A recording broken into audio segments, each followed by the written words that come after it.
Assalamualaikum warahmatullahi wabarakatuh.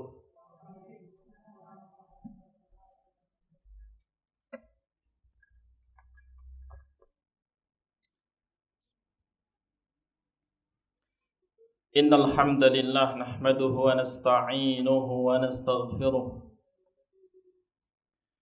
wa natubu ilayhi wa na'udzu billahi min shururi anfusina wa min sayyiati a'malina. Man yahdihillahu fala mudilla lahu wa man yudlil fala hadiya lahu. Ashhadu an la ilaha illallah wahdahu la syarika lah wa ashhadu anna Muhammadan abduhu wa rasuluh.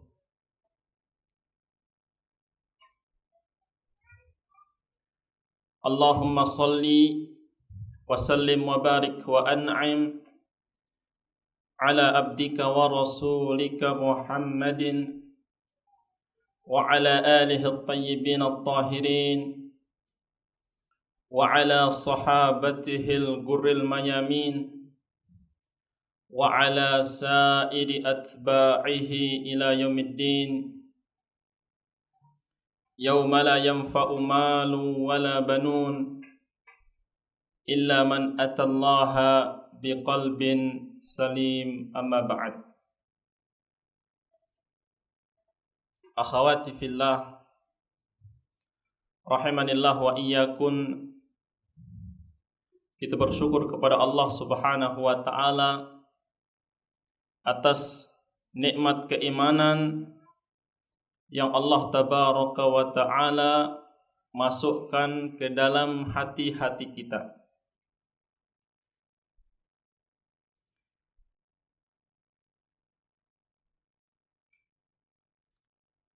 Kita bersyukur kepada Allah Subhanahu wa taala atas nikmat kesehatan yang Allah limpahkan terhadap fisik-fisik kita. Segala puji bagi Allah Subhanahu wa taala atas nikmat kenyamanan, keamanan di tengah-tengah keluarga kita, di tengah-tengah masyarakat kita, di kota kita tercinta ini, dan secara umum di seluruh belahan negeri yang kita cintai ini. Segala puji bagi Allah atas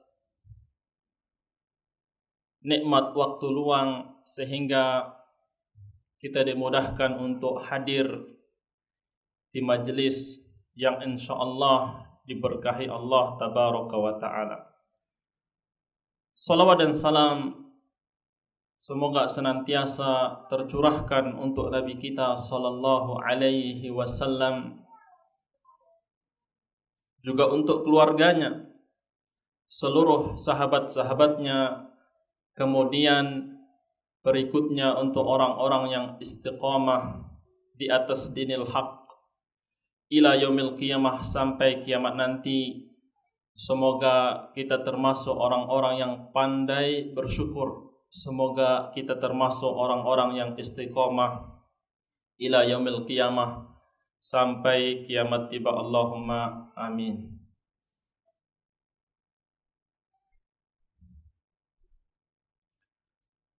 Ma'asyiral muslimat, hadirat rahimanillah wa iyyakun. Sebelum kita memasuki tema atau judul kita pagi ini,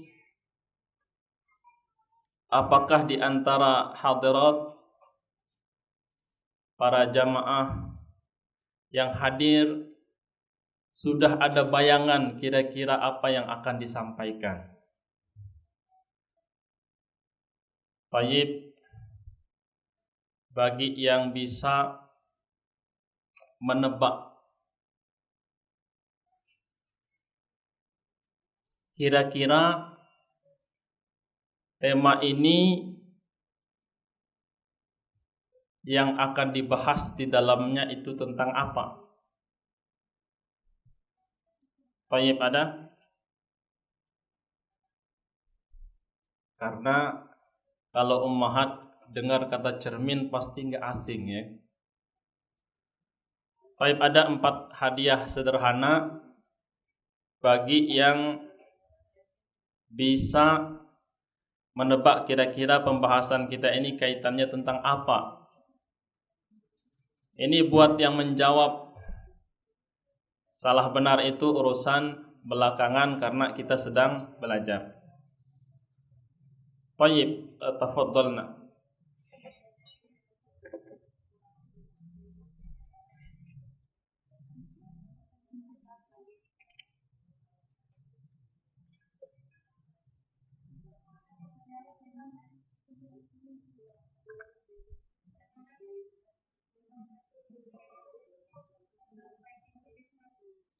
Baik, jawaban pertama ya. Satu jawaban. Panitia lihat siapa yang jawab. Baik, yang kedua.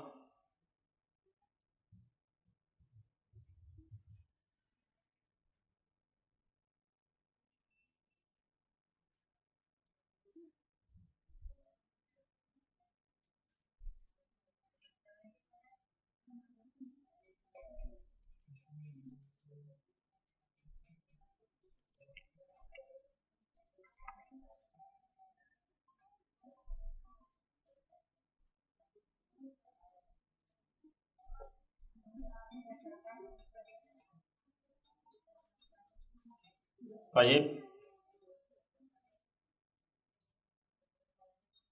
Jawaban kedua, tidak boleh sombong. Baik, betul juga. Yang ketiga, tidak merasa lebih baik dari orang lain. Naam. Satu lagi,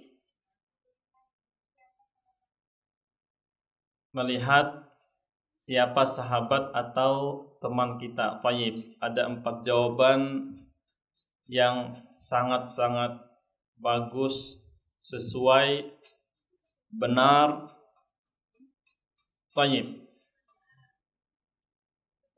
Yang ingin disampaikan tentang tema ini, memang tema ini bisa dipandang atau dibahas dari sekian banyak sudut atau sisi.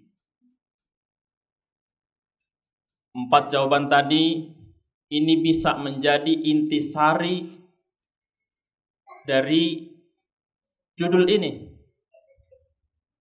Maka secara umum judul ini bisa dilihat dari sisi muhasabah. Betul? Orang bercermin itu muhasabah. Lagi bersih badannya apa kotor, kan begitu? Karena pada faktanya seringkali apa yang ada pada diri kita tidak tampak oleh mata kita sendiri. Tapi apa yang ada pada diri orang lain, depan belakangnya kita lihat. Butuh cermin enggak? Butuh. Nah, kemudian tema ini juga bisa dilihat dari sudut muamalah. Pengen dibaikin orang, ya berbuat baik dulu kepada orang. Ingin diperlakukan baik, hormat, maka kita pun baik dan hormat terlebih dahulu kepada orang lain. Karena cermin ini memantulkan siapa diri kita. Maka kama tadinu tudan. Sebagaimana kalian memperlakukan orang lain, dalam kurung itulah jati diri kalian dalam muamalah, seperti itulah kalian dapati orang lain berperilaku kepada diri kalian. Maka cermin ini sifatnya adil. Dia tampakkan persis seperti apa yang ada. Nah, yang sering disenggol sama temannya, coba bercermin, barangkali juga sering nyenggol orang. Kan bisa seperti itu. Kemudian ya, tema ini bisa dilihat dari sudut al-jaza. Ketika kita ingin pencapaian yang bagus, peraihan yang indah, maka kita pun ya mestinya berikhtiar yang baik dan indah. Karena al-jaza min jinsil amal. Nah, dulu tema ini sangat sering diberikan dalam bentuk nasihat kepada muda-mudi. Muda-mudi ini kan darahnya mendidih, semangatnya 46 ya, di atas semangat kemerdekaan. Kalau sudah ngomong semangat, seakan motor berlari kencang tapi tidak ada remnya. Muda-mudi, kalau sudah ngumpul cerita, pengen apa? Pengen pasangan yang kriterianya A, B, C sampai Z. Semua yang disebutkan bagus. Dia lupa ngaca, ya kan? Nasihatnya apa? Silahkan berangan-angan tinggi, namun jangan lupa bercermin. Pengen apa? Pasangan yang kaya, rupawan terus. Mas, Mbak, udah cermin belum? Kadang-kadang kita lupa bercermin, pada akhirnya melampaui diri kita yang semestinya. Jadi ala kullin, kesimpulannya, tema ini bisa dibahas dari banyak sudut atau sisi. Akan tetapi, kalau kita sampaikan tema ini dengan seluruh sudut atau sisi pandang yang berkaitan dengan judul atau tema ini, maka ini jadinya daurah sehari, bukan kajian pendek. Ya, ini jadinya daurah seharian, bukan kajian pendek. Maka akhwati fillah rahimanillah wa iyyakum, kita akan melihat tema ini lalu membahasnya dari satu sudut pandang saja sesuai ketersediaan waktu. Maka di sini kita memulai, sesungguhnya manusia masa kini sangat gemar bercermin. Betul atau benar? Sebelum berangkat bercermin, pulang ke rumah bercermin lagi, ya kan? Sebelum ketemu pasangan bercermin. Ya, minimal bercermin untuk melihat ini pakaiannya sudah rapi belum, ya kan?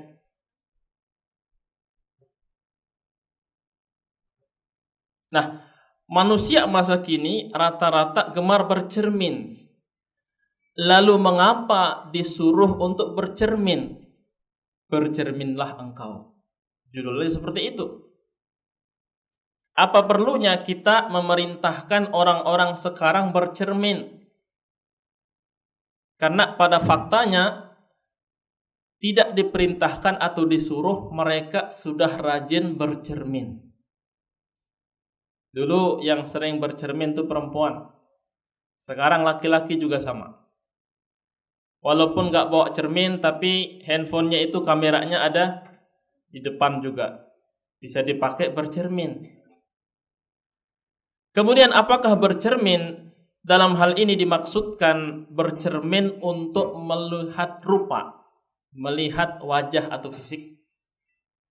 Maka jawabannya tentu tidak.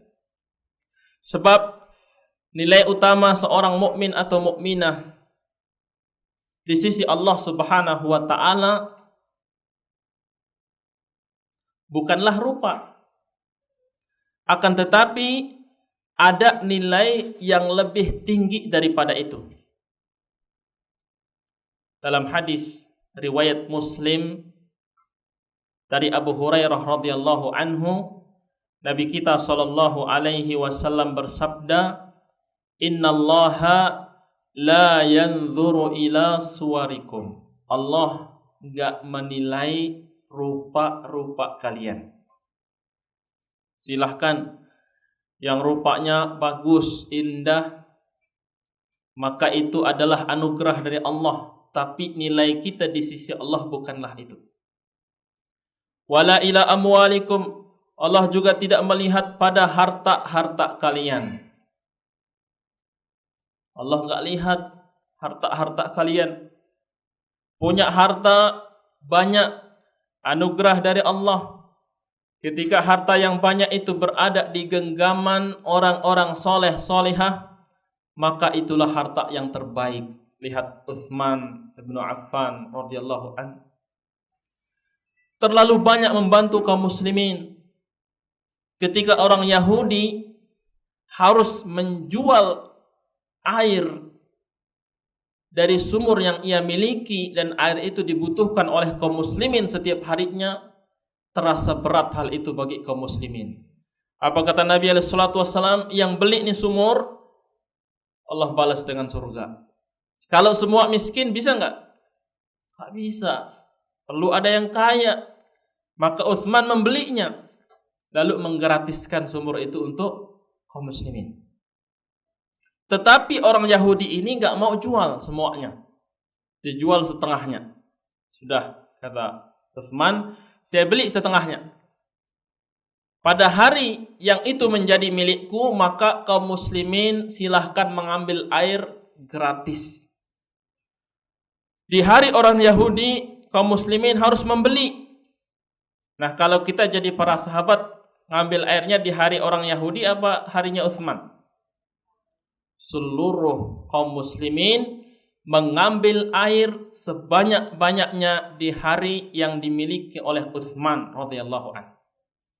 Keesokan harinya, ketika itu gantian harinya orang Yahudi, tidak ada satupun orang yang mengambil air. Bingung nih Yahudi. Dia kira dijual ke Utsman, dia masih menjual lagi di sisanya. Ternyata tidak ada yang membeli. Nah, kalau hari ini Yahudi yang pegang dunia bisnis, usaha perdagangan, orang mengatakan tidak akan ada yang mengalahkan. Ketahuilah yang mengalahkan adalah Utsman. Maka kita butuh Utsman di zaman ini. Tapi ingat juga bahwasanya nilai kita di sisi Allah tidak semata-mata karena harta. Jadi Allah tidak menilai rupa kalian, tidak pula harta kalian. Walakin yanzuru ila qulubikum wa a'malikum. Nilai utama seorang hamba adalah hatinya. Nilai hamba di sisi Allah adalah amalannya. Baik, sebagian orang hanya fokus pada hati. Mentang-mentang hati nggak bisa dinilai orang lain. Gini-gini hatinya bersih loh. Ya sudah, kita mau bilang apa? Karena kita nggak lihat. Walaupun nggak hijab si fulana itu, tapi hatinya bercadar. Kok bisa? Ini kalian yang terbungkus semuanya dari atas sampai bawah, jangan sombong. Itu yang pakai ya pakaian mini ala kadarnya, itu hatinya sudah dijilbab. Kalian belum tentu. Nah, ini kan susah karena tolak ukurnya tidak bisa kita nilai, padahal itu adalah bab yang sifatnya zahir, tampak. Sebagian orang lagi hanya terfokus pada amalan, tidak ngurus hati. Maka Ahlus Sunnah wal Jamaah dia menggabungkan dua-duanya, hatinya baik, amalannya juga baik. Baik, poin pertama pembahasan kita kali ini, kalau kita mau bercermin, tujuannya adalah melihat kondisi hati dan amalan kita. Cermin tentang rupa ini lewat, karena masing-masing orang sudah paham. Maka tentang cermin, dia terbagi menjadi dua. Yang pertama, seperti yang kita fahami secara umum, cermin ini adalah suatu alat, fungsinya untuk memantulkan gambar orang yang bercermin sehingga rupanya itu tampak sempurna, dari sisi ukuran, bentuk atau kondisi. Ada nggak orang bercermin, berpakaian hitam di cermin tampak putih pakaiannya? Jawabannya tidak ada.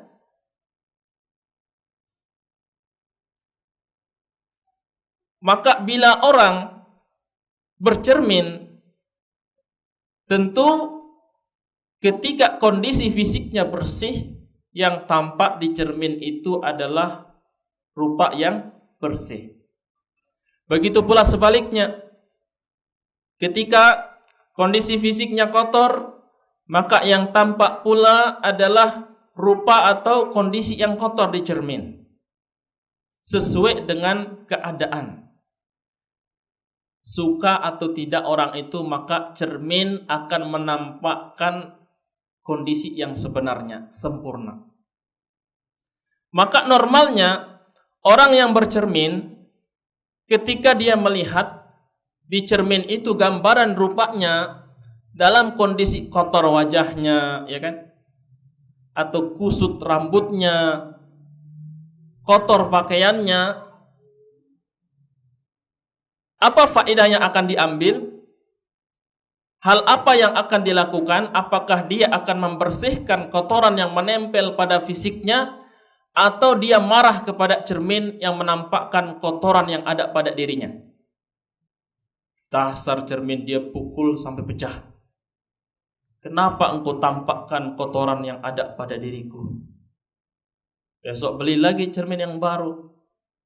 Bercermin lagi, cermin menampakkan kotoran yang ada pada fisiknya, dipukul lagi.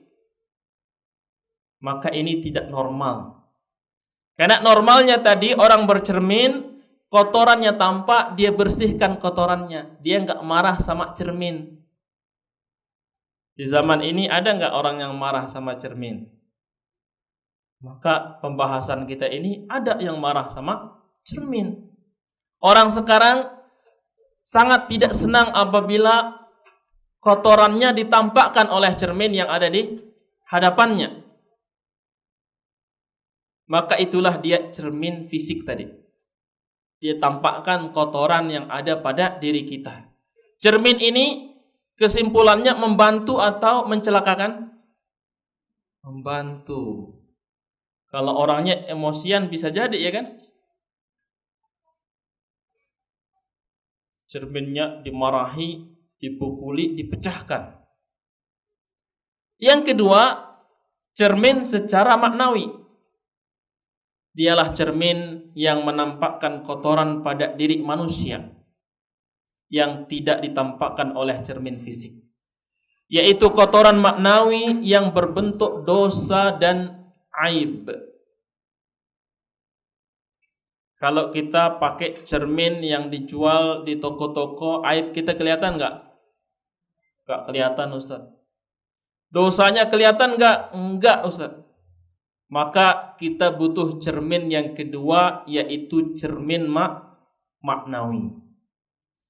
Tadi ada cermin yang zahir, maka sekarang ada cermin yang batin.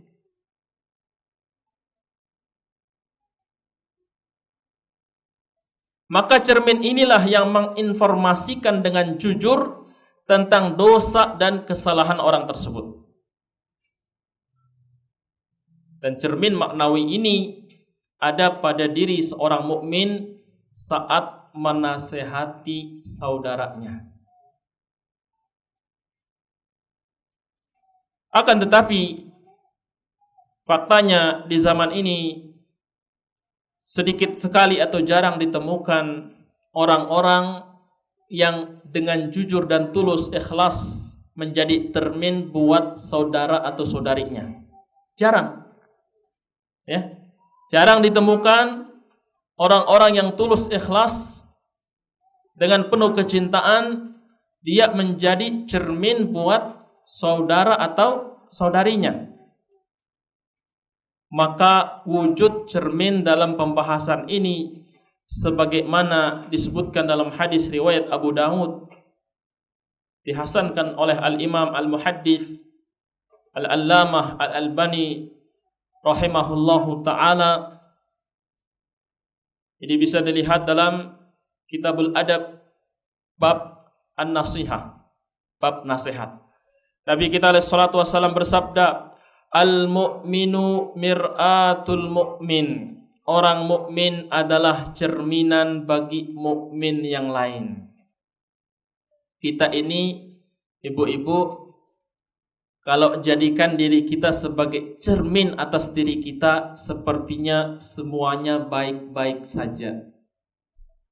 Dari ujung rambut sampai ujung kuku kaki, semuanya bersih. Saya orang baik, rajin berinfak, rajin baca Al-Quran, rajin mengaji. Semua ibadah-ibadah yang sifatnya wajib aku tunaikan. Yang sunnah pun demikian. Makanya kita tidak dijadikan sebagai hasib, sebagai orang yang menghisap atau menghitung kebaikan kita. Ada malaikat yang bertugas. Karena kalau kita, ya yang kita hitung baik semuanya, tidak ada yang cacat.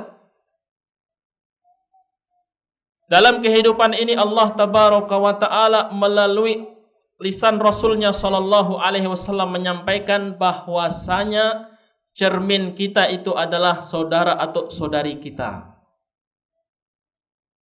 Wal mu'minu akhul mu'min. Orang beriman adalah saudara bagi orang beriman lainnya. Yakuffu alaihi dhai'atahu. Tugasnya apa? Mencegah hilangnya pekerjaan atau harta saudaranya. Di zaman ini orang kalau bersaing pasti dia hasud. Pertama kali yang diharapkan apa? Nikmat itu hilang dari orang lain. Semestinya bagaimana? Kalau sudah bersaudara, saudara di atas keimanan, maka dia berharap nikmat yang ada pada saudaranya itu enggak hilang. Kalau bisa dia yang jaga. Wa yahutuhu min waraihi, dan dia pun berusaha menjaga saudaranya ketika saudaranya enggak ada. Dalam satu majelis, tiba-tiba ada fulanah mulai tergerak bibirnya ingin menggibah saudaranya. Fulanah yang ada di samping, Jangan gibah dia adalah saudariku. Kalau semua orang kayak gitu, nyaman gak? Yang ada apa? Semua merapat. Rapatkan barisan, kita menikmati daging ini. Ini daging gratis. Daging saudaranya. Iya kan? Seperti itu kebanyakan. Maka gibah itu memang ada sensasinya. Yang mengalahkan sensasi minum kopi di kedai-kedai kopi. Tuh lihat bapak-bapak kalau sudah ngopi lama. Ibu-ibu kalau udah gibah lebih lama lagi. Maka na'udzubillahi. Jadi dalam hadis Abu Daud dihasankan oleh Al-Imam Al-Albani, disebutkan oleh Nabi alaihi salatu wasallam, mukmin adalah cermin bagi mukmin yang lain. Baik, para jamaah sanggup menjadikan saudarinya sebagai cermin? Insyaallah.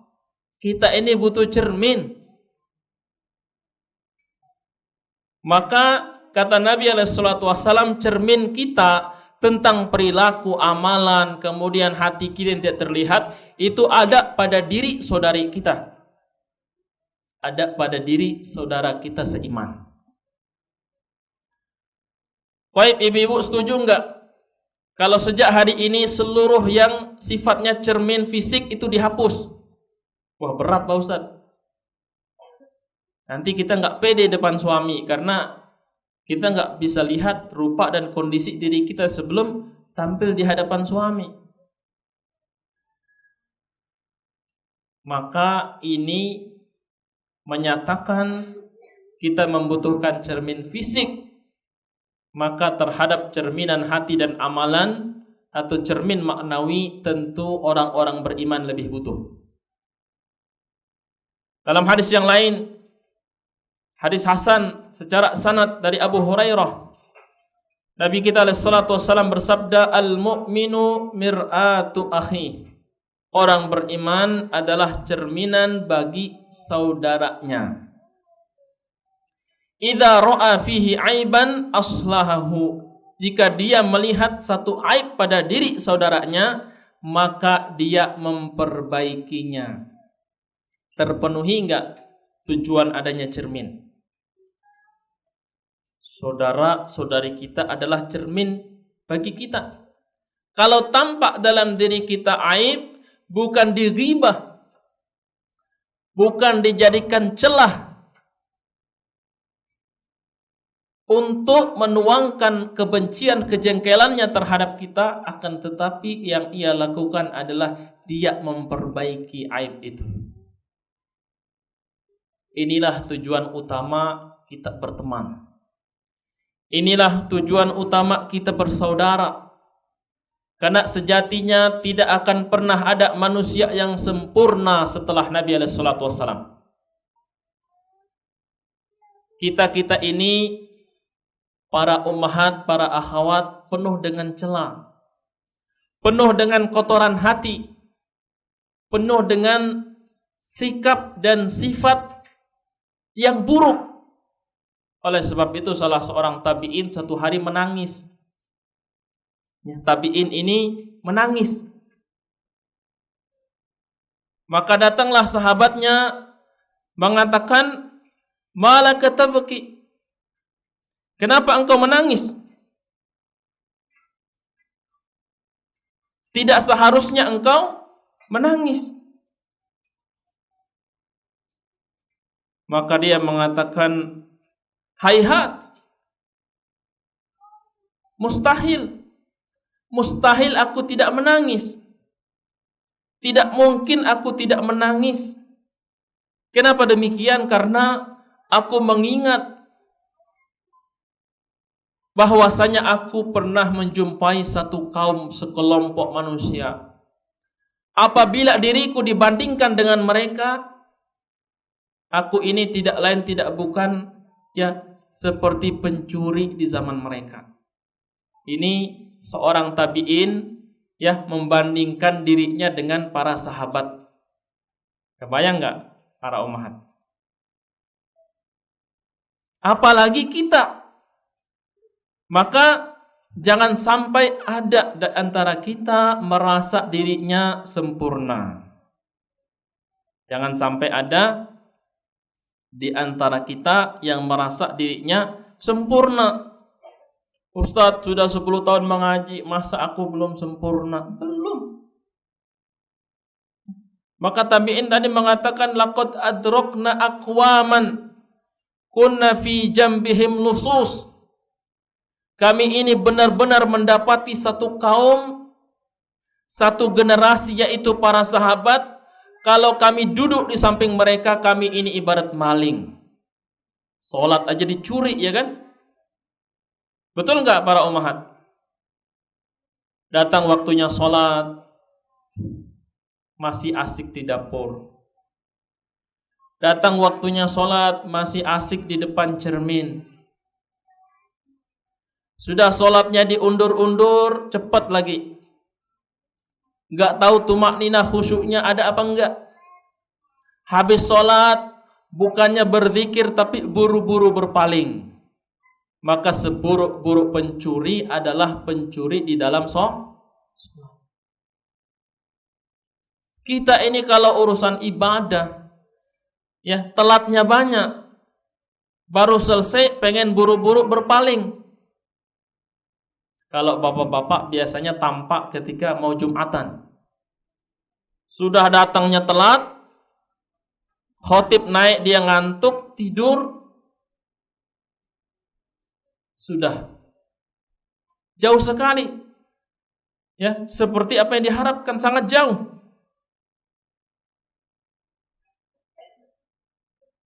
Maka sekali lagi, jadikanlah saudara-saudari kita sebagai cerminan bagi diri kita. Kalau suatu saat ada saudari kita, saudara kita menghampiri kita, sepi, nggak ada orang, dia duduk di samping kita, wahai fulan, fulanah, aku melihat pada dirimu suatu kekeliruan atau aib menurutku. Berkenankah engkau untuk memperbaikinya? Maka dia telah menjadi cermin bagi kita. Lalu apa yang mesti kita lakukan? Respon apa yang mesti kita berikan? Maka yang pertama kita berterima kasih. Jazakallah khairan, jazakillah khairan. Engkau telah mengingatkan, menampakkan keburukanku di depanku. Dengan izin Allah aku akan memperbaikinya. Kan indah seperti itu. Nah kadang-kadang orang nggak mau ditegur. Akhirnya orang yang memberikan nasihat atau teguran juga takut. Terus gimana caranya? Yang enak tuh digibah saja. Kenapa orangnya nggak ada? Pas kalau dinasehatin, belum selesai kalimatnya sudah merah wajahnya. Bu, tadi ibu ada yang salah. Langsung naik pitam dia.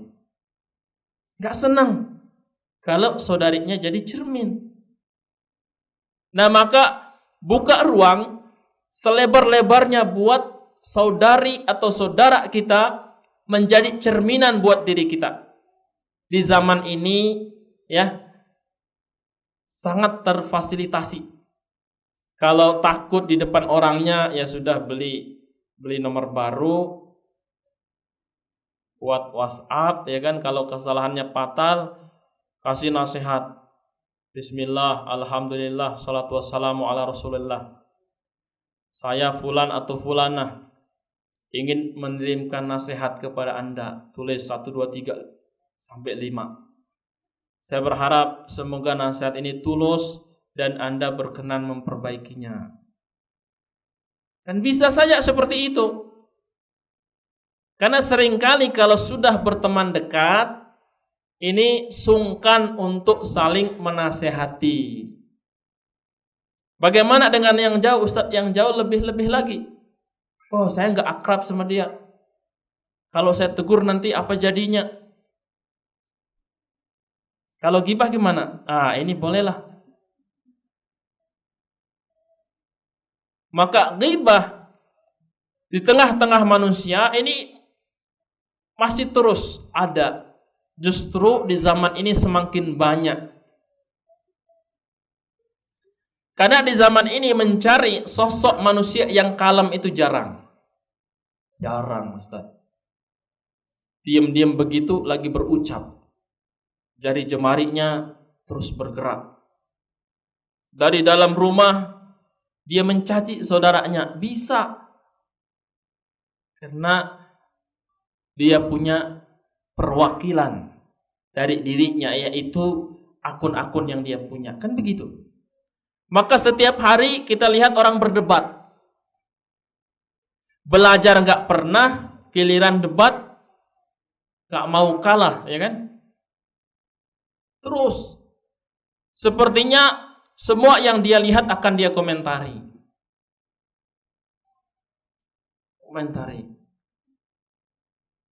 Maka sekali lagi al-mu'min mir'atu akhi, orang beriman adalah cermin bagi saudara atau saudarinya. Dalam hadis Abu Daud dalam Kitabul Adab bab fil ghibah, bab ghibah ini, Nabi SAW bersabda, barang siapa yang mencari makan dengan mengorbankan seorang muslim, maka Allah Ta'ala memberinya makan dengan yang semisal dari neraka jahanam. Ini maksudnya gimana? Kadang-kadang ada orang supaya pelanggannya betah nongkrong duduk di sekitarnya, nah dia jualan ghibah. Ini pelanggan-pelanggan saya Pak Ustadz, kalau nggak saya ajak ngomong, dia cari ya tempat lain untuk berbelanja. Jadi lebihnya di sini Anda belanja bonus ghibah. Sudah duduk, temani ngomong kesana kemari, banyak kesandungnya. Kalau yang beli si A, yang dibicarakan si B. Pergi si A, datang si B, yang dibicarakan gantian si A. Kan begitu rumusan ghibah. Makanya ghibah dan namimah itu bersepupu. Kalau sudah pandai ghibah, naik levelnya namimah, level 2. Kenapa? Karena pendengar pertama tadi berikutnya akan menjadi sasaran. Akhirnya terjadi adu domba apa tidak? Terjadi. Maka apabila Anda mendengarkan seseorang menggibah saudara-saudarinya, lalu Anda tidak membela orang yang digibah atau menghentikan penggibah tadi dari gibahnya, malah Anda memilih duduk mendengarkan, maka berikutnya Andalah sasarannya. Jangan manggut-manggut. Oh iya, begitu. Anda pergi ganti tema. Objek gibahnya adalah Anda. 3 menit dari Anda pergi. Maka barang siapa yang mencari makan dengan mengorbankan seorang muslim, maka Allah memberinya makan yang semisal dari neraka jahanam. Barang siapa yang mencari pakaian dengan mengorbankan seorang muslim, sesungguhnya Allah Ta'ala akan memberinya pakaian dari jahanam.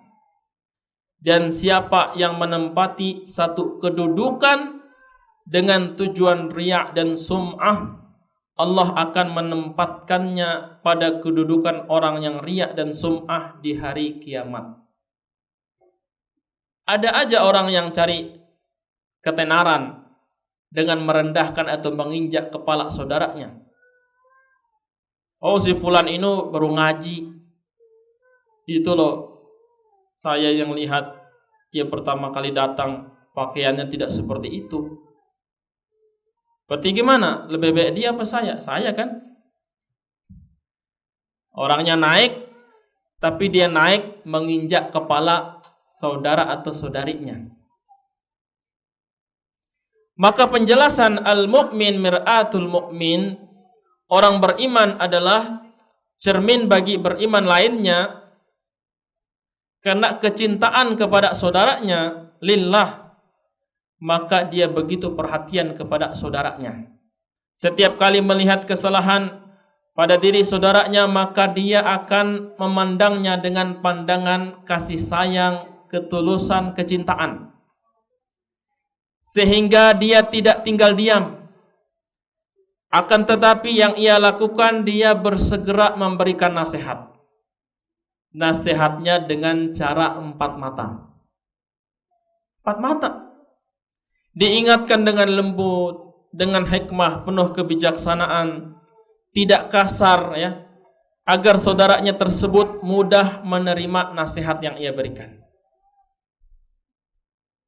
Demikian pula sebaliknya, kalau orang yang telah diberikan nasihat tadi menerima nasihat dengan baik, dia berupaya memperbaiki dirinya, suatu saat nanti kalau dia yang melihat keburukan atau aib saudaranya yang menasehatinya, dia pun demikian.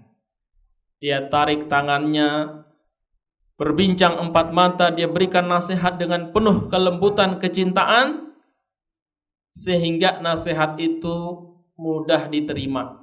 Maka siapa di antara kita yang tidak punya celah? Maka hidup ini menasehati atau dinasihati. Tidak berarti ya setelah menjadi pengurus kajian kemudian suci, tidak. Tidak pula setelah menjadi dai, ustadz, bersih dari seluruh kesalahan lalu ma'asum, tidak. Saya menasehati Anda dengan harapan yang sangat besar, suatu saat Anda menasehati saya. Begitu atau tidak? Begitu. Oleh sebab itu, tidak disyaratkan ketika seseorang memberikan nasihat kepada saudara atau saudarinya, dia harus bersih terlebih dahulu. Tidak. Karena memberikan nasihat secara tidak langsung artinya saya memberimu dan saya berharap suatu saat engkau memberiku. Kasih nasihat, suatu saat kita yang akan diberikan nasihat. Lalu apa yang terjadi? Hari demi hari terjadi perbaikan. Semakin banyak kita punya saudara-saudari, semakin banyak yang kasih nasihat. Kalau tahun ini teman karib kita ada 10, 10-10-nya jadi cerminan atau cermin buat kita. Tahun depan insya Allah sudah 10 atau 20 bahkan 50 aib kita itu tertutupi. Bu, Mbak, Om, ya kan bahasanya. Ini menurut saya berdasarkan pengajian yang dibahas Ustadz Fulan ini gak bagus. Semoga Allah berikan taufik dan kemudahan untuk memperbaikinya. Ya, jazakillah khairan ukhti. Insyaallah ana perbaiki. Nah, kalau 10 orang ngasih nasihat ke kita seperti itu, bulan depannya lagi, tahun depan kita udah lebih baik. Karena kadang-kadang materi yang disampaikan dalam kajian itu tidak bisa kita aplikasikan. Karena kita tidak sadar mau ditempatkan di mana. Kita tidak tahu kekurangan kita di mana. Ditampakkan oleh saudara kita di hadapan kita, bukan di hadapan orang lain, maka kita berterima kasih. Dia telah menjadi cermin buat kita.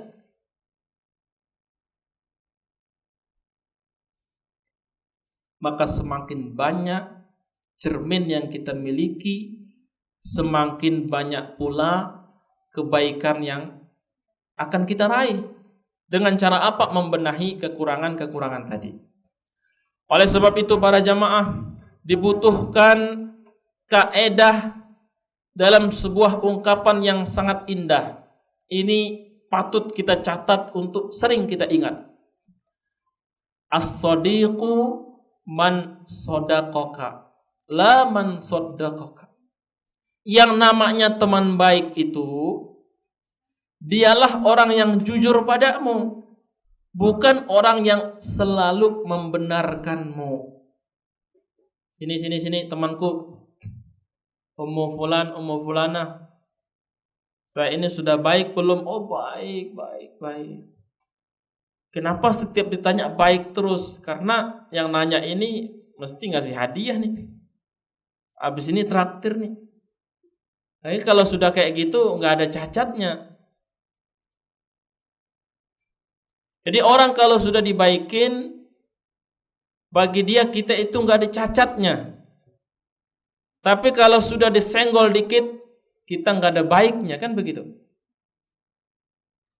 Maka yang dibutuhkan adalah teman, dia yang jujur mengatakan ini salah maka salah, yang benar maka benar. Bukan mentang-mentang sering ditraktir, diberikan hadiah atau diberikan kebaikan dan jasa, hutang budi, dia benarkan semua perilaku saudarinya. Maka karakter menjilat ini sangat dibenci oleh agama.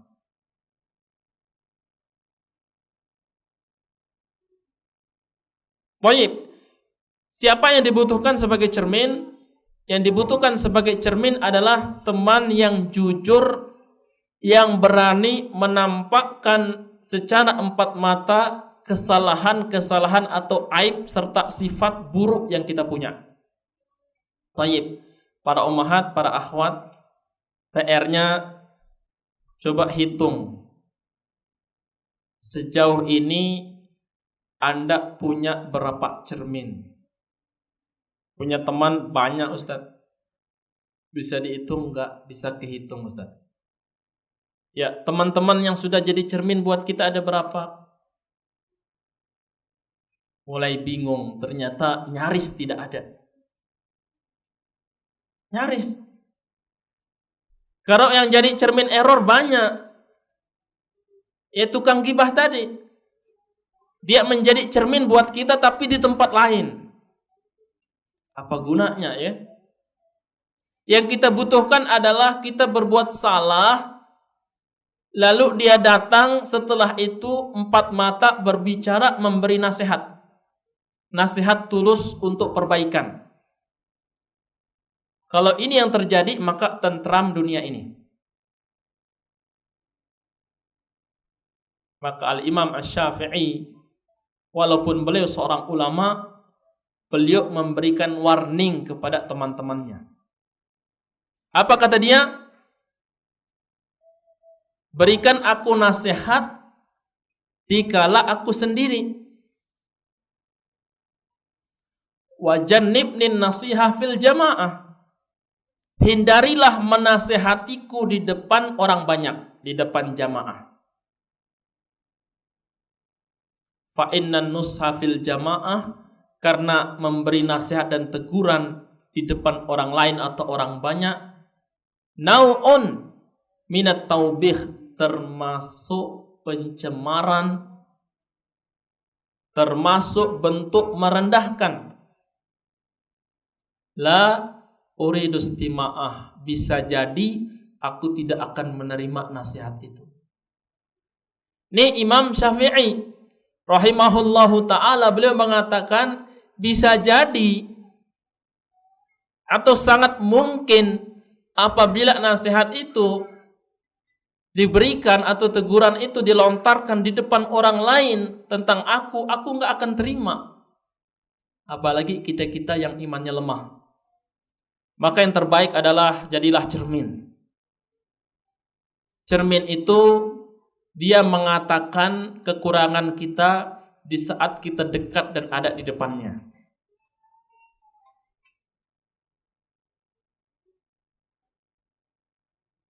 Maka teman yang baik adalah sosok yang jujur dalam memberikan nasihat, sehingga itu memudahkan seseorang menerima nasihat tersebut. Dia bukanlah sosok yang selalu berbasa-basi, membenarkan seluruh tindak dan tanduk, walaupun orang yang disebutkan tadi terjatuh dalam kesalahan. Maka dengan demikian, dengan adanya atau banyaknya teman-teman yang menjadi cermin untuk kita, lalu kita pun rajin bercermin dan menikmati proses itu, terwujudlah makna dari firman Allah Subhanahu wa taala dalam Quran suratul Asr. Apa bunyinya? Di ayat terakhir disebutkan watawasau bil haqqi watawasau bis sabr. Inilah fungsi cermin yang dimaksudkan.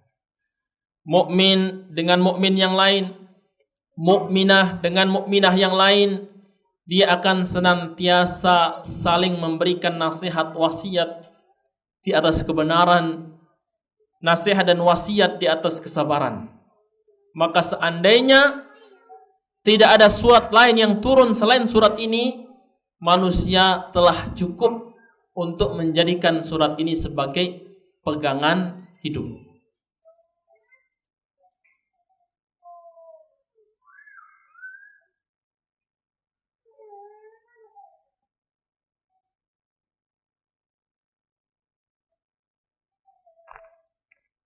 Ma'asyiral muslimat rahimanillah wa iyyakunna.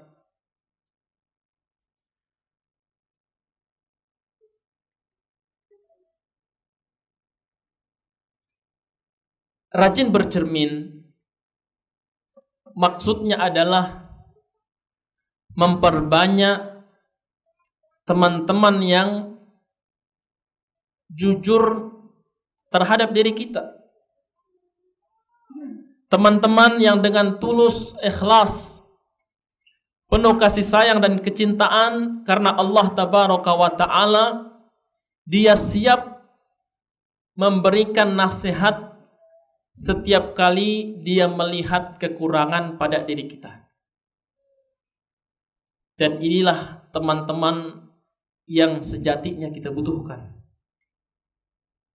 Kalau pertemanan itu hanya sebatas suhbah, menyertai, menemani kita di saat kita duduk bermajlis, kalau sebatas itu maka tidak banyak manfaat yang akan kita dapatkan. Sebab manfaat yang paling besar, paling utama daripada as-suhbah, pertemanan, ketika teman-teman itu mampu menjadi cermin bagi diri kita. Baik, kita sebutkan tadi, ada nggak di sini yang sudah memiliki 5 cermin? Ada yang merasa? Ada nggak yang merasa sudah memiliki 5 teman yang dia sering memberikan nasihat atas kekurangan yang ada pada dirinya? Ada? Jarang ya.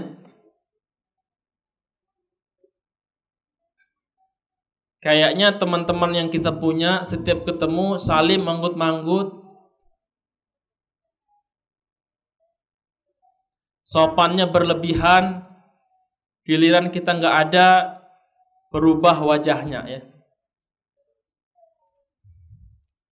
Atau juga yang banyak adalah teman-teman yang tidak peduli, tidak tahu menau, tidak mau tahu. Dia punya slogan, aku, anda.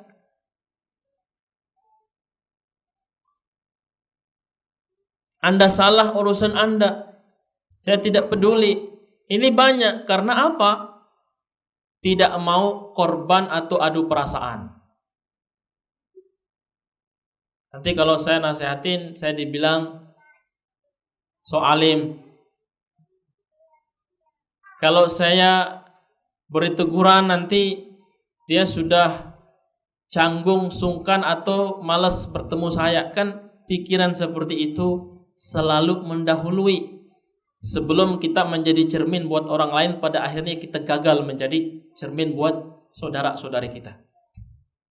Bayangkan para ummahat dan akhwat, seandainya kita tidak punya teman yang menjadi cermin buat kita, kecuali pasangan kita, itu pun nikmatnya sudah luar biasa. Baru 1 aja sudah luar biasa. Apakah sudah terbentuk, terjalin bahwasanya kita adalah cermin buat pasangan kita adalah cermin buat diri kita? Ini juga jarang.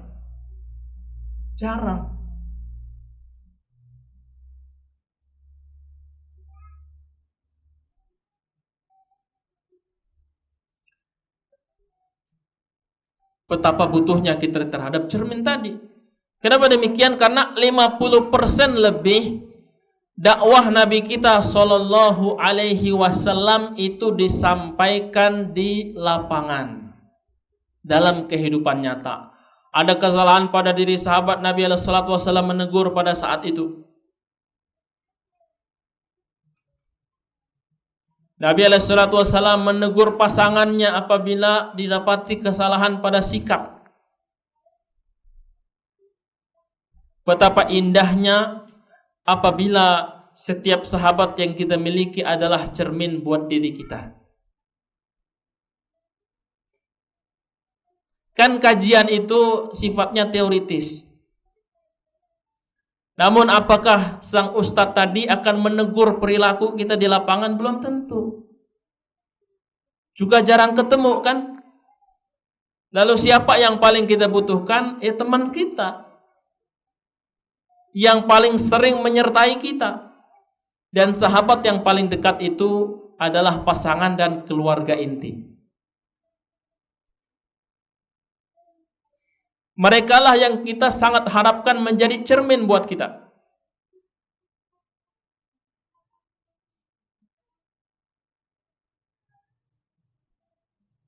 Sebab jika tidak demikian, maka hanya kerugianlah yang akan kita dapatkan.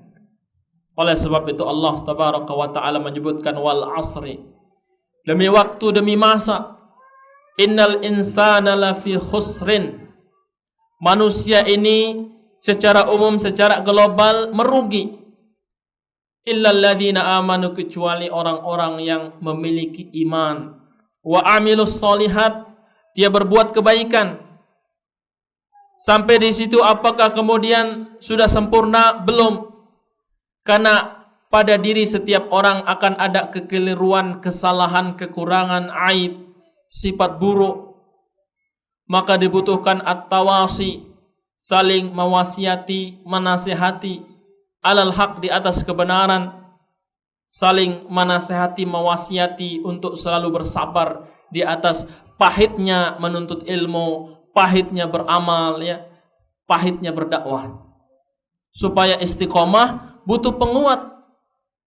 Penguat itu adalah teman-teman yang siap dan sanggup menjadi cermin buat diri kita. Terutama di era ini, para ummahat dan akhwat, kita berada di era globalisasi.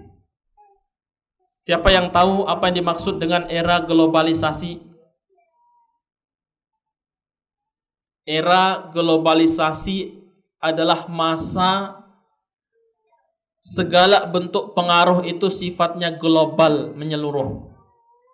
Hari ini muncul satu kemaksiatan di ujung dunia sana, di barat, 1, 2, 3 hari akan muncul di Indonesia.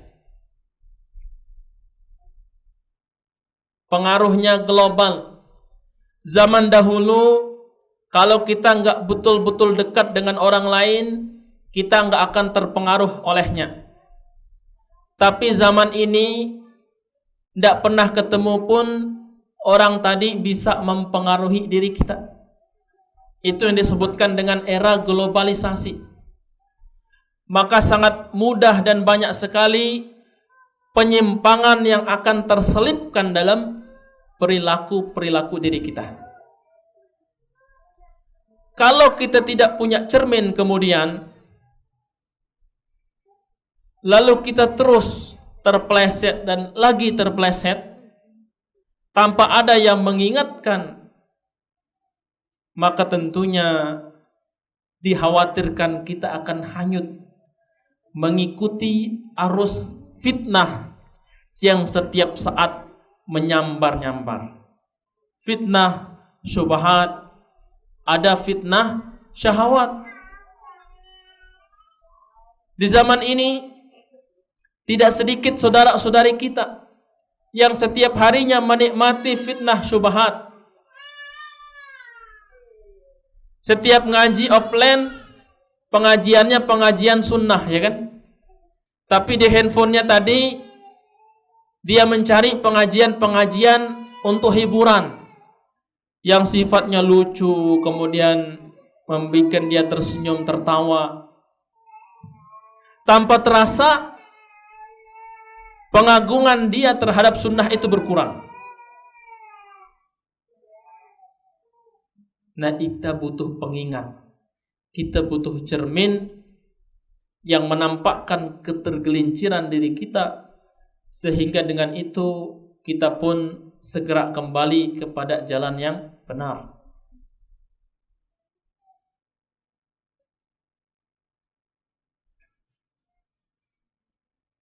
Ma'asyiral muslimat rahimanillah wa iyyakunna. Semoga Allah tabaraka wa ta'ala senantiasa memberkahi, memudahkan jalan-jalan kita menjadi hamba Allah subhanahu wa ta'ala yang hati dan amalannya baik di sisi Allah tabaraka wa ta'ala.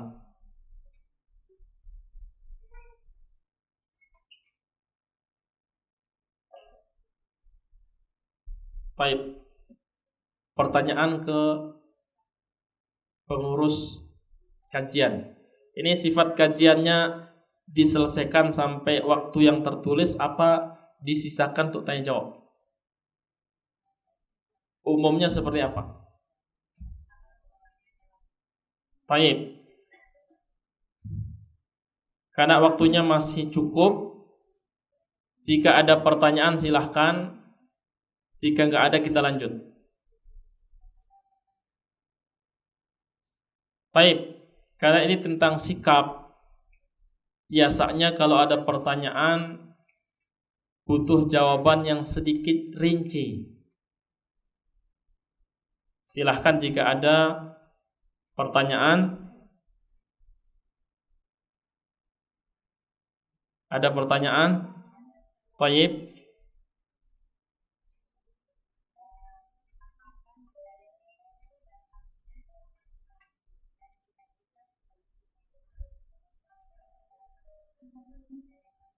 Baik. Hidayah yang perlu kita fahami dengan rinci dan benar oleh para ulama dibagi menjadi dua bagian. Ada namanya hidayatul irsyad wal bayan, ya. Apa namanya tadi? Hidayatul irsyad wal bayan. Ini hidayah berupa teori, berupa ilmu, ya, berupa arahan-arahan baik, hidayah berupa nasihat, hidayah berupa teguran, ya. Nah, hidayah yang pertama ini bisa diberikan oleh Allah. Ada Al-Quran sebagai sumbernya, ya kan? Kemudian diberikan oleh para rasul, ada hadis-hadis, ya, mau'izah para rasul, para nabi. Bisa diberikan oleh para ulama, para dai, para ustadz, atau teman-teman yang baik, siapapun dia. Pak, Bu, Mas, Mbak, ini salah, yang benar ini. Menurut dalil, mestinya seperti ini. Ini disebut dengan hidayatul irsyad wal bayan. Termasuk kajian-kajian itu adalah hidayatul irsyad wal bayan. Termasuk buku-buku syar'i yang bisa kita miliki, kita baca, itu bagian daripada hidayatul irsyad wal bayan. Dan yang kedua adalah hidayatul taufiq. Apa yang kedua? Hidayah taufik. Makanya ada orang diborong, namanya taufik hidayah. Dua-duanya diambil, ya, sebagai bentuk penegasan. Nah, hidayah ini hanya bisa diberikan oleh Allah tabaraka wa ta'ala. Para nabi nggak bisa ngasih. Bayangkan apalagi para ustaz. Apa kata Allah Subhanahu wa ta'ala tentang nabinya? Innaka la tahdi man ahbabta walakinnallaha yahdi man yasha. Wahai Muhammad, engkau pun tidak mampu memberikan hidayah ini kepada orang yang kau cintai. Ketika paman Nabi Abu Talib, ya, dituntun, ditalkin untuk bersyahadat, enggak bersyahadat juga. Padahal Abu Talib ini sering membela Nabi dan membela agama ini secara tidak langsung, ya kan? Tapi saat sakaratul maut ditalkin, sekedar mengucapkan saja, walaupun sepenuh hidupnya itu tidak berpihak atau dia belum mengamalkan amalan Islam, tapi ucapkan saja, kata Nabi SAW, dengan kalimat ini aku bela engkau di hadapan Allah. Ternyata sampai wafat tidak diucapkan. Nabi SAW sedikit bersedih. Maka turun ayat tadi, wahai Muhammad, engkau tidak mampu memberikan hidayah taufik kepada orang yang kau cinta. Tapi Allah lah yang memberi kepada siapa yang dia kehendaki. Nah, mana yang dimaksud dengan pertanyaan ini? Condongnya, cenderung yang dimaksud adalah hidayah taufik. Maka ketahuilah, hidayah taufik ini bisa datang sekali, bisa lebih dari sekali. Kata kuncinya apa? Innallaha yahdi man yasha. Allah lah yang berkehendak memberinya. Berapa kali? Terserah Allah. Kapan waktunya? Terserah Allah Subhanahu wa ta'ala. Maka bayangkan, hidayah ini salah satu wujud keadilan Allah Subhanahu wa taala. Bahwasanya iman itu tidak turun karena kasta. Iman itu tidak turun dari nasab. Baik, ada nabi yang istrinya tidak beriman?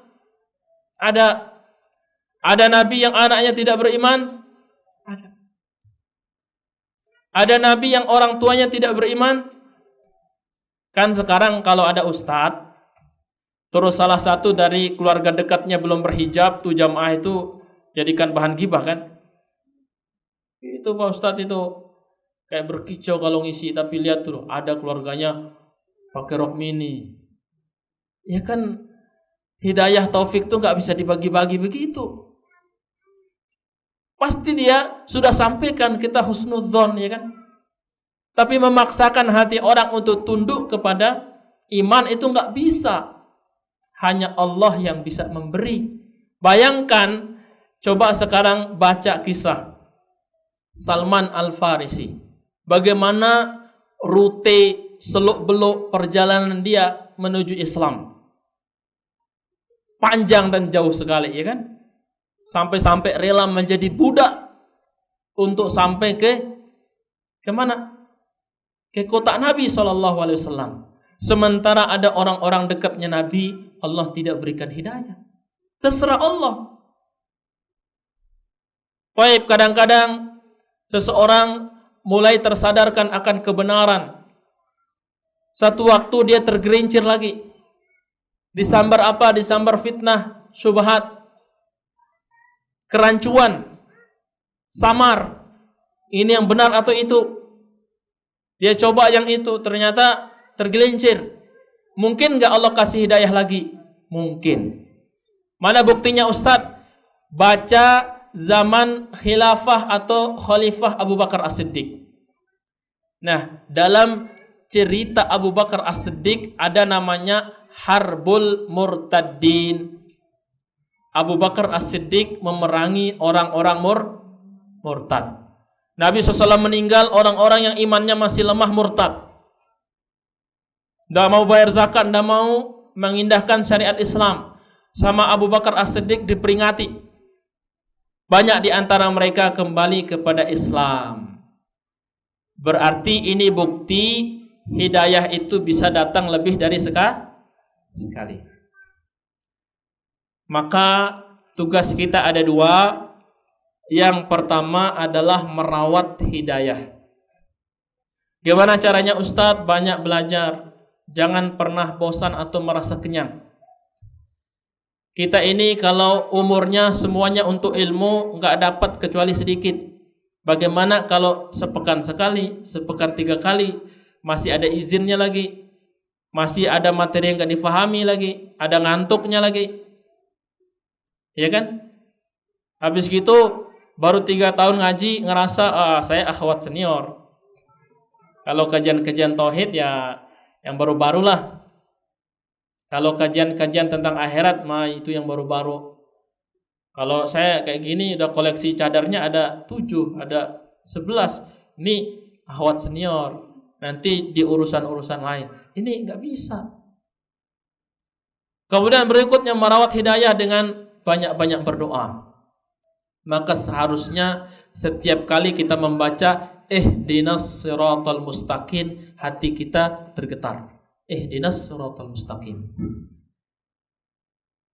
Bukan merasa aman-aman saja. Sebab salafus soleh seperti itu. Merawat hidayah itu lebih berat.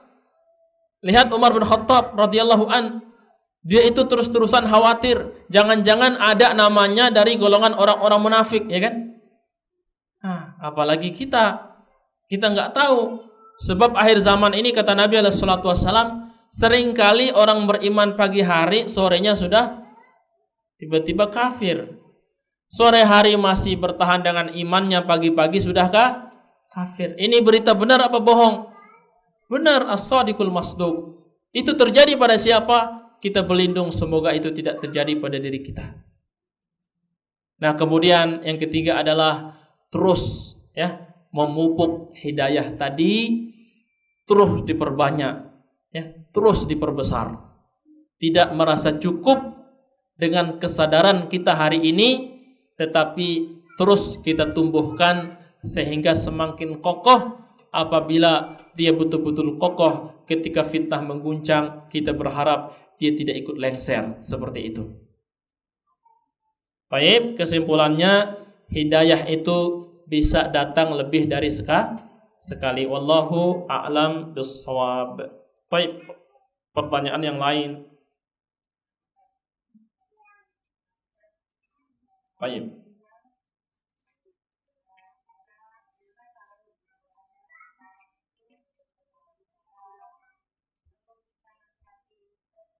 Nah,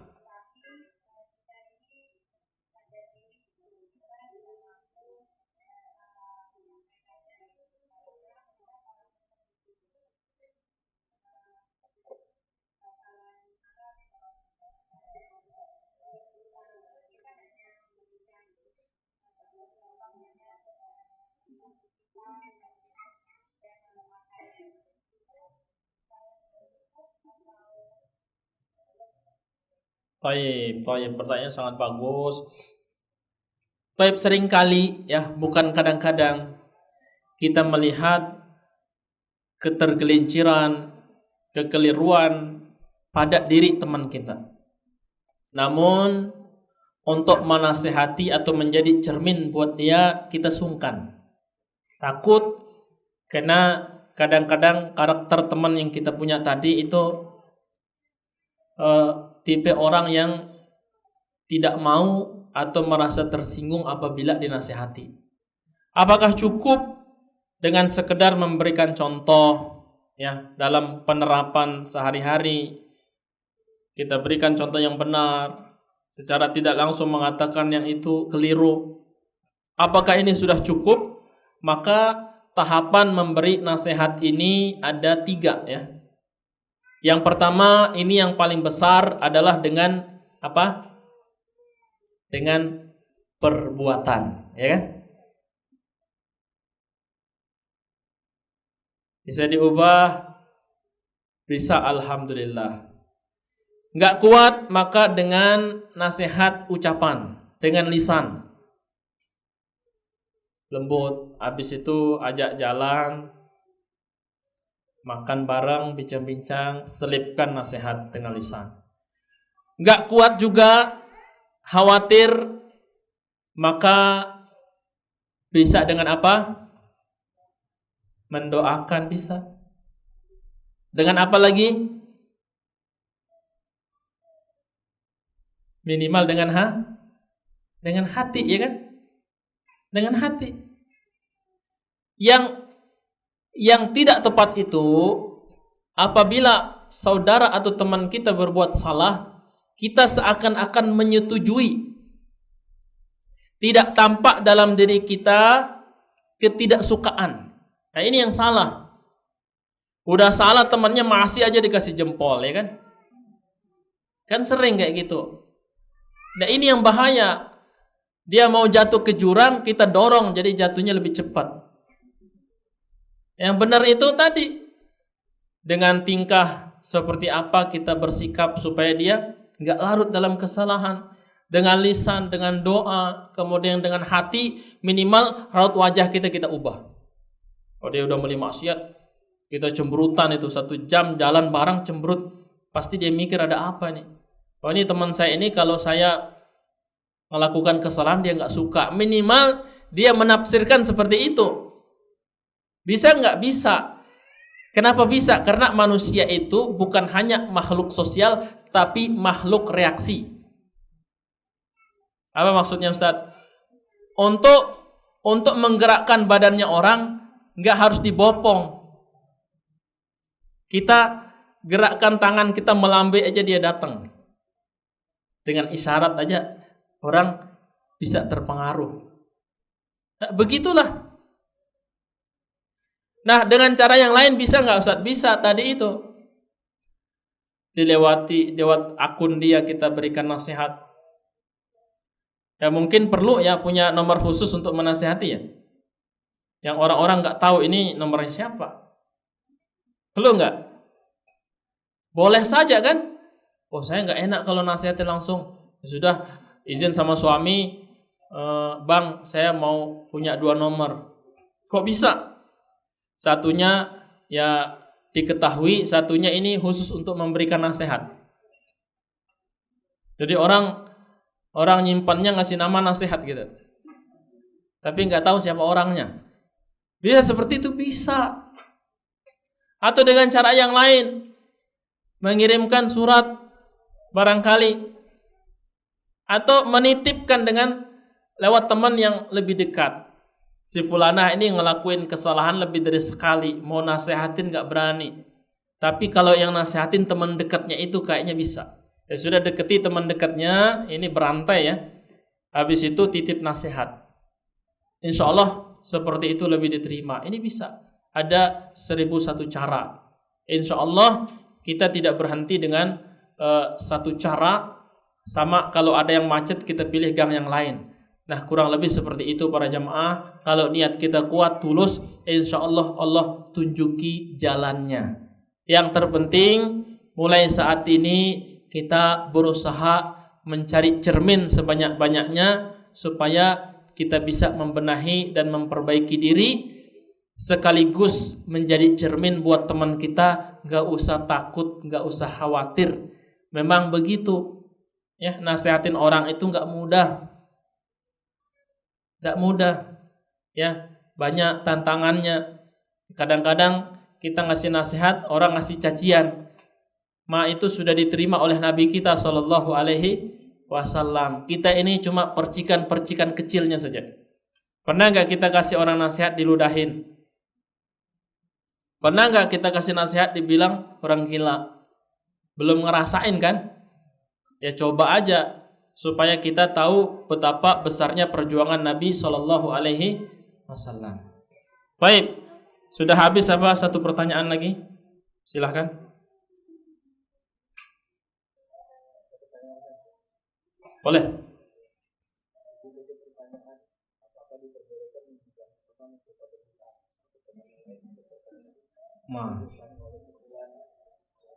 Baik. Pertanyaan ini sebenarnya diwakilkan satu orang, tapi yang ingin bertanya dengan pertanyaan itu ribuan orang. Boleh nggak gibahin orang yang susah bayar hutang? Ya, karena memang itu problem yang terjadi berulang-ulang.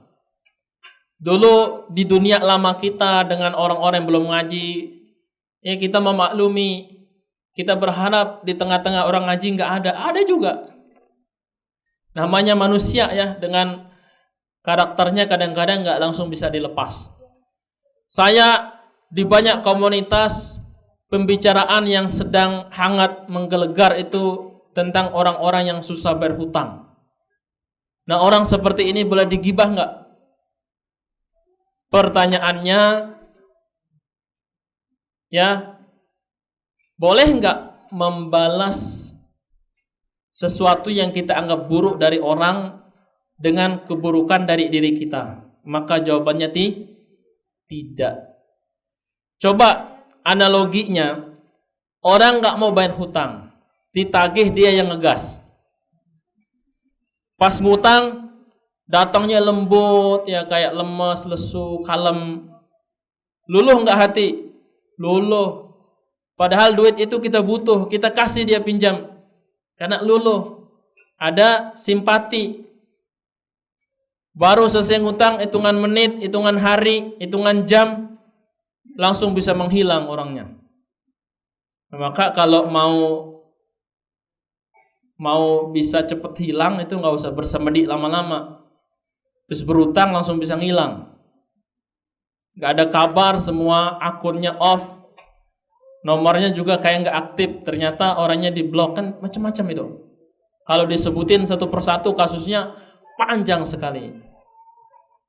Nah, seperti apa menghadapi orang yang berhutang tadi? Satu, tentu bukan cara digibah. Karena apa? Kita jengkel sama dia, kita kirimin pahala, masuk akal nggak? Nggak bayar hutang 1 tahun, kita jengkel minta ampun, setiap ditagih susah, ya PHP-nya sudah sekian kali. Terus kita kirimin pahala kita. Masuk akal nggak?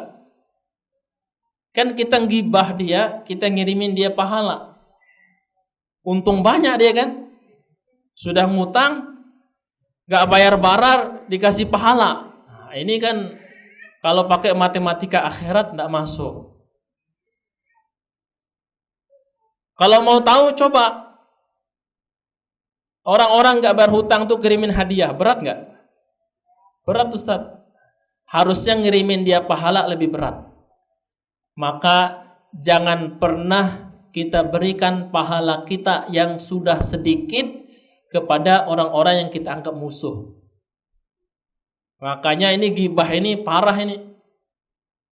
Sudah orangnya dibenci tapi dikirimin terus pahala.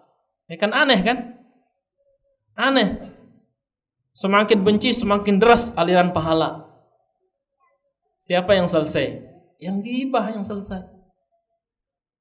Baik, maka cara yang tepat tentunya tetap menagih. Kalau dia betul-betul susah, panadhiratun ila maisarah, ditunggu sampai dia lapang. Kalau rekayasa, maka ini kita bisa menempuh cara-cara yang bijak.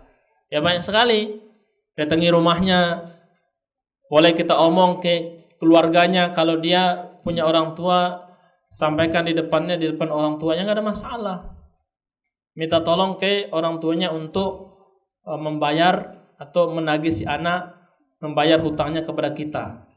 Nah, kebanyakan kaum muslimin, apalagi ibu-ibu, kita lihat sekarang ini kalau ada saudarinya susah bayar utang, dilampiaskan dalam bentuk status. Pagi ini, besok saya ada teman banyak ngutangin orang, tapi sekarang dia yang meradang. Setiap pagi itu dia bikin status, sini bayar hutang. Kadang-kadang dia berfoto sama pedangnya, mana kamu yang gak bayar, macam-macam.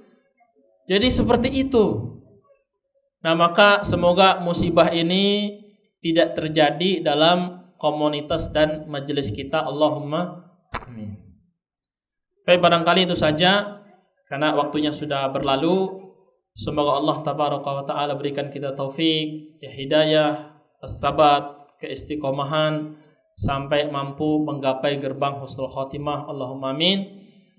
Wa sallallahu ala nabiyyina Muhammad walhamdulillahi rabbil alamin. Subhanakallahumma bihamdik asyhadu an la ilaha illa anta astaghfiruka wa atubu ilaik. Assalamualaikum warahmatullahi wabarakatuh.